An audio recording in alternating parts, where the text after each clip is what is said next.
یعنی motivational speaker آپ کو کہتا ہے کہ میں آپ کو سمجھانے کا، قائل کرنے کا، ایک نشست پہ بیٹھنے کا 5,000 روپیہ لوں گا،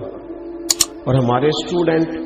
وہ 5,000 روپیہ دے کے اس کے پاس بیٹھتے ہیں تاکہ تھوڑا موٹیویٹ کر دے، لیکن اتنی کتابیں لے کے عالم جمعے والے دن بیٹھا ہے، اتنی کتابیں لے کے، اور وہ کہہ رہا ہے تم سے کوئی مطالبہ نہیں، صرف ذرا جلدی آ جاؤ۔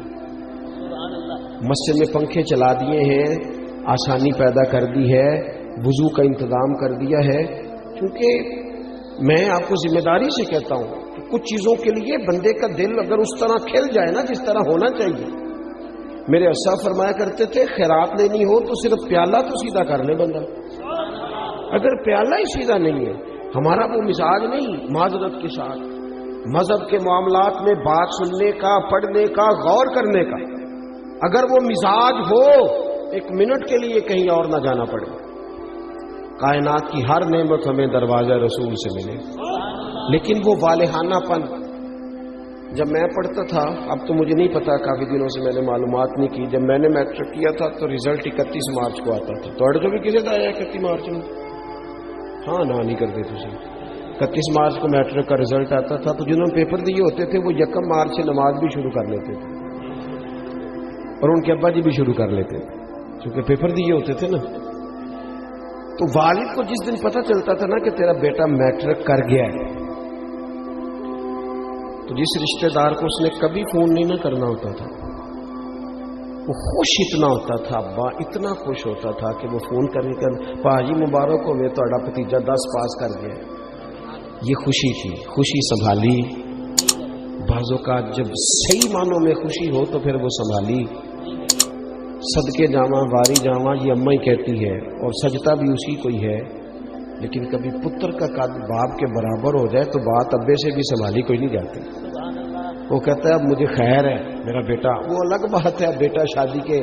6 ماہ بعد کہ میں نے علیحدہ ہونا ہے، وہ معاملہ الگ ہے، لیکن باپ بڑا راضی ہوتا ہے کہ قد برابر ہو گیا، پڑھ گیا، قابل ہو گیا۔ صحیح کہہ رہا ہوں، یہ والہانہ پن ہوتا ہے، والہانہ پن رشتوں میں ہوتا ہے، رشتوں کی حساسیت بتاتا ہے، نہ سمجھ آئے تو پھر حضرت انس بن مالک رضی اللہ تعالیٰ عنہ فرماتے ہیں مجھے وہ دن نہیں بھولتا جس دن اللہ کے رسول مکے سے ہجرت کر کے مدینہ طیبہ آئے تھے۔ کوئی حضور کی اونٹنی کے آگے، کوئی پیچھے، کوئی دائیں، کوئی بائیں، کوئی یا محمدہ یا رسول اللہ کا نعرہ لگاتا تھا۔ بنو نجار بڑا قبیلہ تھا، بڑا، وہ قبیلوں میں اعزاز رکھتا تھا، ان کی بچیاں دف لے کے بیٹھ گئیں، خوشی سنبھالی نہیں جا رہی، وہ ننھی بچیاں جو بیٹھ کر وہاں دف بجاتی تھی، رسول پاک کی جانب اشارے کر کے گاتی تھی اور کہتی تھی ہمیں معمولی نہ سمجھنا، ہم ہیں بچیاں نجار کے عالی گھرانے کی، ہمیں خوشی ہے آمنہ کے لال کے تشریف لانے کی۔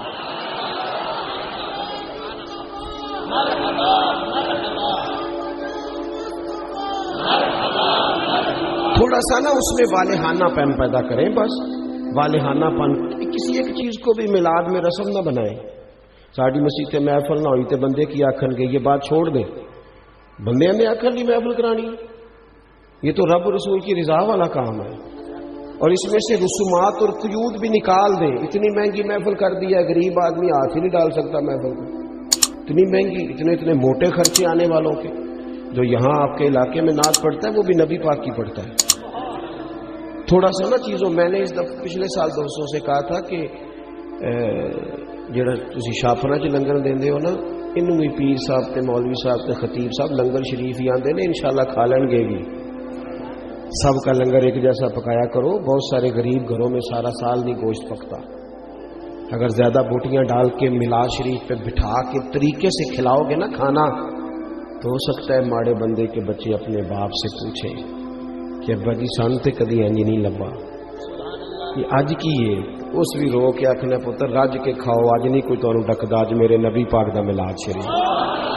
لیکن اس میں جذبات لے کے آئیں، احساسات لے کے آئیں، اس کا بھی وہ والا ماحول نہ بنائیں جن نے 2 لاکھ دیتا ہو مہمان خصوصی، اسٹیج کی زینت بس کریں۔ حضور کی محفل میلاد کا مہمان خصوصی وہ ہے جو آ کے فجر کی اذان دیتا ہے، جو مسجد میں جھاڑو دیتا ہے، جو رسول اللہ کے دین کی نوکری کرتا ہے، نہ سمجھ آئے تو بخاری شریف سے اس خاتون کا واقعہ نکال کے دیکھو جو میرے نبی پاک کی مسجد میں جھاڑو دیتی تھی۔ صحابہ نے حضور کو تکلیف دینا پسند نہ کیا اور جنازہ پڑھ کے دفن کر دیا تو حضور قبر پہ آ کے کھڑے ہو گئے، اور ساری دنیا گنبد خضرا پہ، اور حضور کسی کی قبر پہ آ جائے، نبی کریم آ گئے قبر پہ، کیونکہ یہ مسجد میں جھاڑو دیتی ہے، حضور قبر پہ کھڑے ہو گئے۔ ویسے تو دوسرا جنازہ جائز نہیں، لیکن وارثوں نے نہ پڑھا ہو تو پھر جائز ہوتا ہے، اور حضور تو خود وارث ہے نا ساری امت کے۔ تو نبی پاک نے قبر پہ کھڑے ہو کے فرمایا بناؤ صفے، میں دوبارہ جنازہ پڑھاؤں گا۔ تھوڑا سا نا حقیقتوں کا سفر کرے۔ بڑی ہو گئی رسمی باتیں، بڑا کچھ ہو گیا، اب تھوڑا سا نا ہمیں اپنے مزاج میں دیکھو۔ حضور نے کہا تھا کسی صحابی سے کہ میرے ناک سے یا میرے منہ سے بلغم نکلے تو چہرے پہ مان لینا، ادب اور محبت اور والہانہ پن ہو تو انداز بھی آ ہی جاتے ہیں، انداز آ جاتے ہیں۔ حضور نے کہا تھا کسی سے کہ میرے وضو سے جسم سے جو پانی لگ کے گزرے تم چہروں پہ ملنا، کہا تھا۔ بلکہ آپ صحیح مسلم شریف دیکھیں، حضرت ابو ایوب انصاری رضی اللہ تعالیٰ عنہ فرماتے ہیں نبی کریم علیہ السلام میرے گھر کو حضور نے رونق بخشی، میرے غریب خانے پہ آئے تو میرے گھر کی 2 منزلیں تھیں، نیچے میں رہتا تھا، اوپر کئی دفعہ بچے ہوتے تھے یا خالی ہوتا تھا۔ جب محبوب تشریف لے آئے تو میں نے عرض کی حضور جو آپ پسند کریں، تو فرمایا میں نیچے رہتا ہوں، لوگوں نے آنے جانا ہے، لوگوں کو آسانی ہوگی۔ حضرت ابو ایوب انصاری کہتے ہیں بچے لے کے چھت پہ چلا گیا، لیٹ گیا۔ رات کو میں اٹھا، اچانک آنکھ کھلی، چھت پہ چل رہا تھا تو میرے دل میں خیال آیا کہ ابو ایوب کہیں ایسا نہ ہو کہ جہاں تیرے پیر ہیں وہاں نیچے حضور آرام فرما ہو۔ خیال آیا، یعنی اگر حضور اس کو بطور ادب ان کے سامنے بیان کرتے تو محبوب فرماتے ادب یہ ہے کہ میں اوپر رہتا ہوں تو نیچے رہے، لیکن نبی پاک صلی اللہ تعالی علیہ وآلہ وسلم نے ایک اور انداز، صحابہ نے ایک اور انداز ہمیں حضور کی غلامی کا سکھایا کہ یہ حضور نے کہا نہیں۔ حضرت ابو ایوب کہتے ہیں مجھے وہ خیال آیا تو میں ایک کونے میں ساری رات کھڑا رہا، اور وہاں میں نے ساری رات بیٹھ کے گزار دی۔ صبح آ کے عرض کی یا رسول اللہ میرے بس کی بات نہیں ہے چھت پہ رہنا، جہاں نیچے آپ تشریف فرما ہو۔ محبوب نے یوں نظر اٹھا کے چہرہ دیکھا اور ان کی قلبی کیفیت اور ان کے باڈی لینگویج اور ان کا انداز کا اخلاص، فرمایا ٹھیک ہے تو بچے لے کے نیچے آ جا اور میں اوپر چلا جاتا ہوں۔ یہ صحابہ نے نا ہمیں حضور کے ساتھ والہانہ پن، ایک تو محبت کا والہانہ پن، ادب کا والہانہ پن، اور تیسری بات، اور اسی کے قریب جا کے میں نے بات سمیٹ دینی ہے، وہ نبی پاک کا حکم ماننے میں والہانہ پن رکھتے تھے۔ آج کل کسی دوست سے کہے نا نماز پڑھو، وہ کہنا تسی دعا کرو میرے لیے، میں نماز پڑھا کرا کہ میں کہنا بینک تنخواہ آ جائے کدی نہیں کسی دعا کرائی کہ دعا کر دیو میرا تنخواہ لین جان دل نہیں کرتا پیا، کرائی کبھی یہ ہنسنے کی باتیں نہیں ہے، اللہ معاف کرے۔ مسجد میں کیوں ہنسنا ہے ہم نے؟ او بھائی کبھی دعا کرائی ہے کہ فلانے بندے سے پیسے لینے ہیں، وہ کہہ رہا ہے کہ پیسے لے جا کہ میرا جانے کو دل نہیں کر، کرائیے دعا کبھی، بولو نا، دل کرتا جانے کو، مسجد آنے کو کیوں نہیں کرتا؟ عجیب بات ہے نا کہ میری جس سویرے آنکھ نہیں کھلتی، میں دیکھتا ہوں نا جس کی صبح 4 بجے باہر کی فلائٹ ہو اس کی آنکھ کھلتی ہے کہ نہیں کھلتی؟ کس طرح کا مذاق ہم کرتے ہیں اپنے آپ کے ساتھ، اور ہر آدمی کا حکم مقدم ہے میرے تیرے لیے، اور جو نبی پاک نے حکم دیا ہے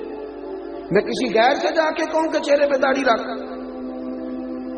نبی پاک کی سنت ہے نا، تو حضور کے غلام سے کہنا ہے نا، اور حضور کا غلام کہہ رہا ہے میں ابھی نیک نہیں، میں کیسے رکھ لوں؟ یہ کس حدیث میں لکھا ہے کہ جو پورا نیک ہو وہ داڑھی رکھے گا؟ حلال حرام کے مسئلوں میں جو امت آج تک احتیاط نہ کرے،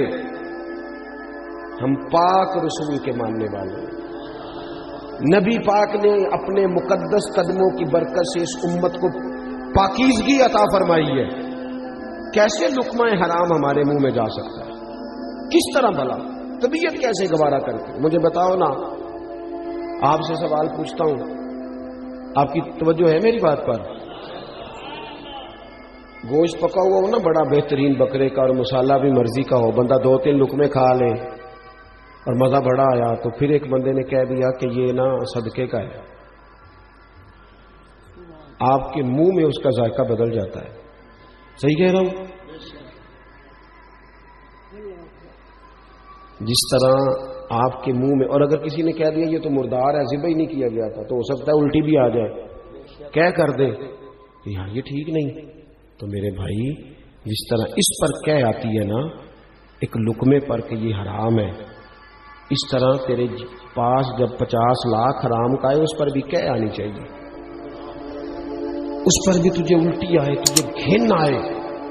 حضور نے اس طرح تزکیہ کیا، یتلو علیکم آیاتنا ویزکیکم، اس طرح تزکیہ کیا تھا کہ ان کے قریب کوئی شے ناجائز آ سکتی نہیں، سوال ہی پیدا نہیں ہوتا، ذہن سازی ہو گئی تھی. آج اور پھر آپ کو ایک بات اور عرض کروں، نبی کریم صلی اللہ تعالی علیہ وسلم نے چاند کے 2 ٹکڑے کیے، ڈوبا ہوا سورج موڑا، پتھروں درختوں نے حضور کا کلمہ پڑھا، لیکن یہ ساری شانیں حضور کی بعد میں معروف ہوئی ہیں. نبی پاک کی جو بات سب سے پہلے لوگوں کے پاس آئی تھی وہ تو صادق اور امین ہونا ہے. ہاں میٹھا کھانا بھی سنت ہے، لیکن سچ بولنا سب سے بڑی سنت ہے. مسواک کرنا بھی سنت ہے، لیکن دل صاف رکھنا سب سے بڑی سنت ہے. تو یہ کیا بات ہوئی، چند ظاہری چیزوں پر تو عمل ہو جائے اور اسی کو پورا دین سمجھ لیا جائے، لیکن جو نبی پاک علیہ الصلوۃ والسلام نے معرفت کا نور اور روشنی دی اس پر توجہ نہیں. اور بات ماننے میں بہانے، ہیلے بہانے. میں نے دیکھا ہے سیانے بیانے بندے اور مسجد کے اجرے میں میٹنگ ہو رہی ہے، اور انہوں نے کئی مولویوں کی پگڑیاں بھی کھول دی ہیں کہ فلانا کوئی کام نہیں کرتا، فلانا پیر غلط ہے. ان کو ساری تبصرے آتے ہیں، نماز کا ٹائم آتا ہے تو ان میں سے بہت سارے لوگوں کو کام یاد آ جاتا ہے، کئی کہتے میں نے وہاں جا کے پڑھنی ہے. یہ کیا صرف لفظوں کا ہیر پھیر ہے؟ صرف ہم نے وہ، میں جاتا ہوں نا، اب تو خیر مشکل ہو گیا ہے زیادہ جانا، ادارے کی مصروفیت بڑھتی جا رہی ہے دن بدن، کہ میں دیکھتا ہوں کہ 21ویں محفل ہے جی ہماری، بانی محفل بتاتا ہے آپ نماز پڑھتے ہیں کہ میں دعا کروں. 21 مولوی مل کے بھی تجھے نیک نہیں کر سکے. میں نے کہا آج کے بعد نہ بتانا کسی کو، وہ کہیں گے کس طرح کے لوگ ہیں، 21 بندے آئے اس کے پاس اور ایک کی بھی بات نہیں سن سکا. چیزوں کو اصل پہ لائیں، اصل ہوتی ہے، اور بنیادیں ٹھیک نہ ہو تو پھر آپ عمارتیں کھڑی کریں، کیسے کھڑی ہوں گی؟